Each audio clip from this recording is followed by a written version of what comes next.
साथियों नमस्कार। आपका एक बार फिर स्वागत है हमारे YouTube चैनल पर। मैं विवेक मित्तल। साथियों आज की जो वीडियो है वो वीडियो है यूनियन बजट 2022-23 के ऊपर। टोटल कंप्लीट डिटेल्स लेकर आया हूं मैं इस नए बजट पर जो अभी हमारे फाइनेंस मिनिस्टर निर्मला सीतारमण जी ने डिक्लेयर करा है।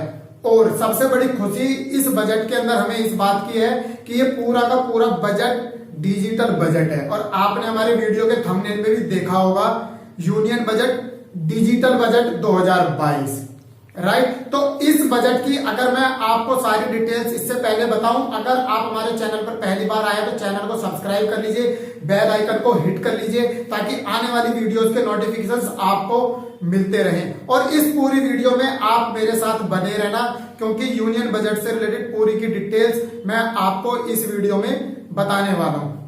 सबसे पहले आपको यह ध्यान रखना है कि अगर हम यूनियन बजट 2022-23 की बात करें तो ये जो बजट है ये बजट लॉन्च हो चुका है और अप्लाई किया जाएगा 1 अप्रैल 2022 से, जो खत्म होता है अकॉर्डिंग टू फाइनेंशियल ईयर 31 मार्च 2023 को। और इस साल का जो बजट सारा का सारा डिक्लेयर किया गया है वो है 7.5 लाख करोड़ का।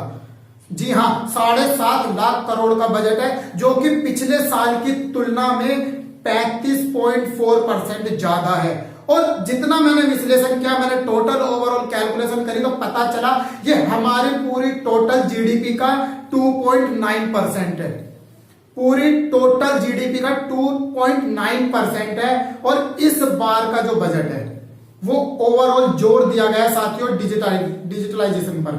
हर चीज पूरे बजट में जितना हमने सुना और 1 या 2 दिन तक उस पर विश्लेषण किया और डिटेल सर्च की तो घूम फिर के सारी बातों का जोर केवल और केवल डिजिटलाइजेशन के ऊपर था, राइट। बहुत सारी चीजों को डिजिटल के ऊपर लॉन्च किया गया, जैसे कि हमारे फाइनेंस मिनिस्टर ने डिक्लेयर करा कि हम अपनी खुद की डिजिटल करेंसी लेकर आ रहे हैं। डिजिटल रुपया हम लॉन्च करने वाले हैं नेक्स्ट कुछ सालों में। उसके अलावा डिजिटल के ऊपर सबसे ज्यादा जोर दिया गया डिजिटल यूनिवर्सिटी डिक्लेयर करने पे, डिजिटल यूनिवर्सिटी बनाने के ऊपर। एजुकेशन को ऑनलाइन लाने पे सबसे ज्यादा जोर दिया गया है। उसके अलावा अगर हम बात करें डिजिटल के तीसरे पार्ट की तो डाकघरों को, पोस्ट ऑफिस को बैंकों के साथ जोड़ने पर जोर दिया गया है, राइट। इसके अलावा एक मेजर पॉइंट और सबसे बड़ा ई पासपोर्ट पर भी फोकस किया गया है, ऑनलाइन और डिजिटल लेकर आने का। इन सब चीज के बारे में भी मैं आपको इसी वीडियो में डिटेल से जरूर बताऊंगा। पूरी वीडियो में आप मेरे साथ बने रहना क्योंकि मैंने आपको बताया कि ये डिजिटल बजट है। डिजिटल बजट में सारी चीजें हम डिजिटलाइजेशन के बारे में बात करेंगे और हर उस पॉइंट के बारे में बात करेंगे जो डिक्लेयर किया गया है फाइनेंस मिनिस्टर के द्वारा। अब अगर हम बात करें सबसे पहले कुछ नई चीजों की तो हम बात करते हैं गवर्नमेंट ने और फाइनेंस मिनिस्टर ने डिक्लेयर करा है कि हम अगले 3 सालों में 400 नई वंदे भारत ट्रेन को लेकर आएंगे, जिससे यातायात और आने जाने का जो आवागमन है वो लोगों को सुविधापूर्ण होगा, राइट। यानी कि इससे ये पता चलता है कि इंफ्रास्ट्रक्चर पर बहुत ज्यादा जोर दिया गया है। और इंफ्रास्ट्रक्चर में ही मैं अगर दूसरी बातों को आपको बताता हुआ चलूं साथ ही साथ तो आपको यह बताते हुए बड़ी खुशी हो रही है कि 25,000 किलोमीटर में नए हाईवेज ऑल ओवर इंडिया में बनेंगे अगले कुछ सालों में, जिसके ऊपर उन्होंने बजट पास किया है 20,000 करोड़ का। यानी कि 20,000 करोड़ रुपया खर्च होगा अगले कुछ सालों में नए हाईवेज को डिक्लेयर करने के लिए, नए हाईवेज को बनाने के लिए।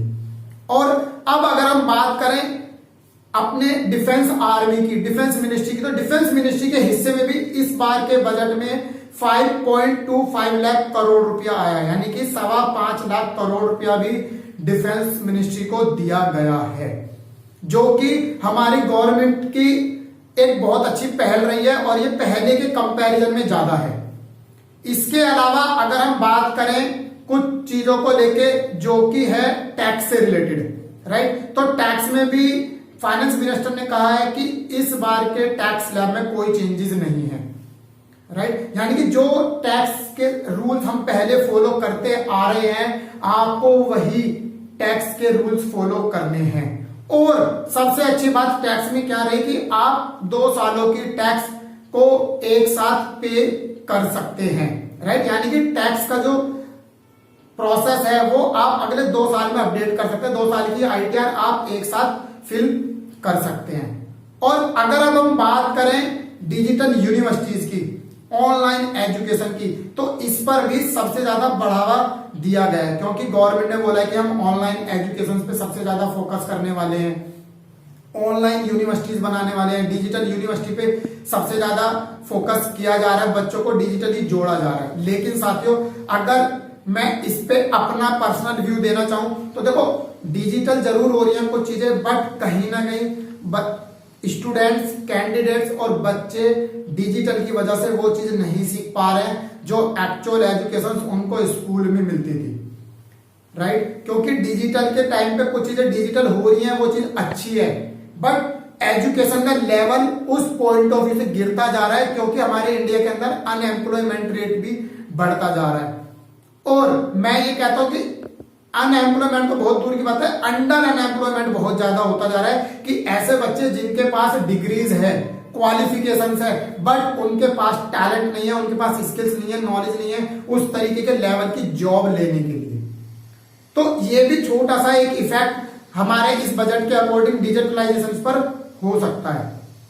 और अब हम चलते हैं अपने अगले टॉपिक की तरफ। अगर हम अगले टॉपिक की बात करें तो जो सबसे ज्यादा जोर दिया गया वो दिया गया डिजिटल करेंसी के ऊपर, राइट। और डिजिटल करेंसी में सबसे ज्यादा जोर दिया गया क्रिप्टो करेंसी के ऊपर।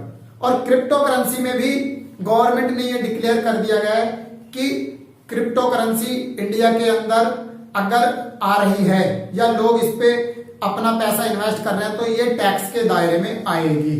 और इसके ऊपर भी निर्मला सीतारमण जी ने बहुत लंबे टाइम तक बातचीत करी और ये पूरी डिटेल उन्होंने समझाई कि 30% इस पर टैक्स लगेगा, क्रिप्टो करेंसी के ऊपर जो टोटल टैक्स के दायरे में आया है। और साथ ही साथ ये भी कहा गया है कि अगर आप किसी को क्रिप्टो करेंसी गिफ्ट कर रहे हैं, राइट, किसी को ट्रांसफर कर रहे हैं, तो वो गिफ्ट में दी गई क्रिप्टो करेंसी भी टैक्सेबल होगी। लेकिन साथ ही साथ यहां पर गुड न्यूज ये है कि सरकार ने ये डिक्लेयर कर दिया है कि हम आने वाले कुछ सालों में अपनी भी डिजिटल करेंसी लेकर आ रहे हैं, यानी कि डिजिटल रुपया लेकर आ रहे हैं, जिसको आप नॉर्मल रुपये में जो हमारे INR की करेंसी है उसमें आप ट्रांसफर कर सकते हैं इजी। इसका मतलब है कि डिजिटलाइजेशन को, डिजिटल करेंसी को बहुत ज्यादा बढ़ावा मिलने वाला है। अब यहां पर क्वेश्चन उन लोगों के लिए सबसे ज्यादा आ जाता है जो माइंड में जिनके ये चल रहा है कि क्या अभी भी क्रिप्टो करेंसी इंडिया में लीगल है या इलीगल है। देखिए, पूरे के पूरे भाषण के दौरान, पूरे के पूरे बजट के दौरान मैडम के मुंह से कहीं से भी लीगल और इलीगल वर्ड यूज नहीं हुआ है, राइट। बट आप इसको इस तरीके से समझिए कि अगर ये कहा गया है कि क्रिप्टो करेंसी पर 30% का टैक्स लगेगा और इंडिया में डिजिटल करेंसी लॉन्च होगी, तो कहीं ना कहीं इंडिया के अंदर क्रिप्टो करेंसी को एक्सेप्ट कर लिया गया है। बस इसके ऊपर कुछ रूल्स रेगुलेशंस आने बाकी रह रहे हैं, कुछ नियम कायदे कानून आने रह रहे हैं, कुछ लॉज डिक्लेयर होने बाकी अभी रह रहे हैं, जहां से पूरी तरह से क्लियर हो जाएगा कि इंडिया के अंदर क्रिप्टो करेंसी बैन है या नहीं है, लीगल है इलीगल है। बट अभी तक के बजट के हिसाब से आप कुछ भी ऐसा माइंड में नहीं लगा सकते हैं। बट इतना तो मान के चलिए कि अगर 30% के टैक्स स्लैब में आ रही है तो इसका मतलब है क्रिप्टो करेंसी को बढ़ावा कहीं ना कहीं दिया जा रहा है। अब हम बात करते हैं डिजिटल के अगले स्टेप पे, तो जिसको मैंने पहले बताया, ई पासपोर्ट। साथियों, ई पासपोर्ट क्या है? ई पासपोर्ट में आपको विदेशों की यात्रा करना बहुत इजी हो जाएगा। ई पासपोर्ट किस तरीके का ई पासपोर्ट होगा अगर मैं बात करूं तो आपका पासपोर्ट दिखने में नॉर्मल पासपोर्ट के जैसा ही होगा, बट उसके अंदर एक चिप लगी हुई होगी, जिस चिप में जो विजिटर्स हैं, जो ट्रैवलर्स हैं, उनका पूरा का पूरा रिकॉर्ड, पूरा का पूरा डेटा उस चिप के अंदर होगा, जहां पर पे कहीं भी उस चिप का मिसयूज नहीं होगा या उस पासपोर्ट का कोई मिसयूज नहीं होगा। इंडिया में ये चीज पहली बार लॉन्च होगी इस बजट के बाद, बट ऑलरेडी अब्रॉड में बहुत सारी कंट्रीज इस ई पासपोर्ट के तरीके को ऑलरेडी फॉलो कर रही है। अब अगले टॉपिक की तरफ हम चलते हैं। अगला टॉपिक आ जाता है हमारा रियल एस्टेट से रिलेटेड। अगर रियल एस्टेट की मैं बात करूं तो गवर्नमेंट ने डिक्लेयर कर दिया गया है कि 50 लाख से ऊपर की प्रॉपर्टी पर 1% का टीडीएस लगेगा। अगर आप 50 लाख से ऊपर की प्रॉपर्टी में लेन देन करते हैं तो उसके ऊपर आपका 1% का टीडीएस जरूर कटेगा। इसके अलावा अगर मैं दूसरी बात करूं रियल एस्टेट से रिलेटेड, तो गवर्नमेंट ने यह भी डिक्लेयर करा है कि हम 80 लाख सस्ते घर बनाएंगे, जो कि प्रधानमंत्री की आवास योजना में पूरा मदद करेगा। और साथ ही साथ जो प्रधानमंत्री का स्मार्ट सिटी का सपना है वो पूरा होता हुआ नजर आएगा इन चीजों को देखते हुए। लेकिन अब यह क्वेश्चन ये आ जाता है कि इसके लिए कितना बजट पास हुआ है। तो साथियों, इसके लिए बजट में चर्चा हुई है 48,000 करोड़ रुपए की, यानी कि ये पूरे के पूरे जो 80 लाख घर, सस्ते घर बनाए जाएंगे, इसके लिए बजट पास हुआ है 48,000 करोड़ रुपए का। समझ में आ गया। अब हम चलते हैं अगले टॉपिक की तरफ, और अगले टॉपिक में हम बात करेंगे हेल्थ को लेके। पूरे के पूरे हेल्थ को लेके हम बात करेंगे। और अगर हम हेल्थ को लेके बात करें तो सरकार ने मेंटल हेल्थ पर सबसे ज्यादा बात करी है। और उसका रीजन पिछले 2 सालों में आपने देखा है कि किस तरीके से कोविड की सिचुएशन रही है। कोविड के अलग अलग वेरिएंट्स इंडिया के अंदर आए हैं और लोग बहुत सारे परेशान रहे हैं, कुछ लोग मेंटली डिस्टर्ब रहे हैं, राइट। और किस तरीके से बहुत सारे लोग डर की वजह से भी डेथ कर गए हैं, दुनिया से चले गए हैं, केवल और कोविड मेंटल हेल्थ की वजह से। तो सरकार ने ये डिक्लेयर करा है कि हम 23 नए सेंटर्स बनाएंगे मेंटल हेल्थ के, जहां पर लोगों को डायरेक्ट काउंसलिंग मिलेगी और डायरेक्ट वो अपना इलाज करा सकते हैं। इस चीजों में सबसे ज्यादा बढ़ावा मिला है उन लोगों को जो इस फील्ड में ट्रेनर हैं, कंसल्टेंट हैं, चाहे वो साइकोलॉजिस्ट हो सकते हैं या बहुत अच्छे मेंटल हेल्थ के ट्रेनर्स हो सकते हैं, पेरेंटिंग कोच हो सकते हैं। उन लोगों को बहुत हेल्प मिलने वाली है इन चीजों से। अब बात करते हैं कि इसमें कितना बजट डिक्लेयर करा गया है। तो इसके अगर मेंटल हेल्थ की अगर हम बात करें या पूरी ओवरऑल हेल्थ इंडस्ट्री की बात करें तो हेल्थ का जो बजट गवर्नमेंट ने डिक्लेयर करा है वो है 86,200 करोड़ रुपया। आप देख सकते हैं 86,200 करोड़ रुपया पूरा हेल्थ को इंडस्ट्री को दिया गया है, जो कि पिछले साल के कंपैरिजन में 16% ज्यादा है, 16% ज्यादा है पिछले साल के कंपैरिजन में। और यहीं पर आयुष मंत्रालय को भी नहीं छोड़ा है, आयुष मंत्रालय को भी अच्छा खासा बजट मिला है इस बार। और आयुष बजट की अगर मैं बात करूं, आयुष मंत्रालय की मैं बात करूं, तो आपको पता होगा कि इसकी वजह से हमारे होम्योपैथिक इंडस्ट्री को और आयुर्वेदिक इंडस्ट्री को बहुत अच्छा बढ़ावा मिलने वाला है, क्योंकि हर्बल्स की काफी सारी चीजें, आयुर्वेदिक की काफी सारी चीजों का पिछले 2 साल में ट्रेंड बढ़ा है, ग्रोथ बढ़ी है। और आयुष मंत्रालय को भी हमारा जो दिया गया है वो 3,000 करोड़ का बजट पास हुआ है।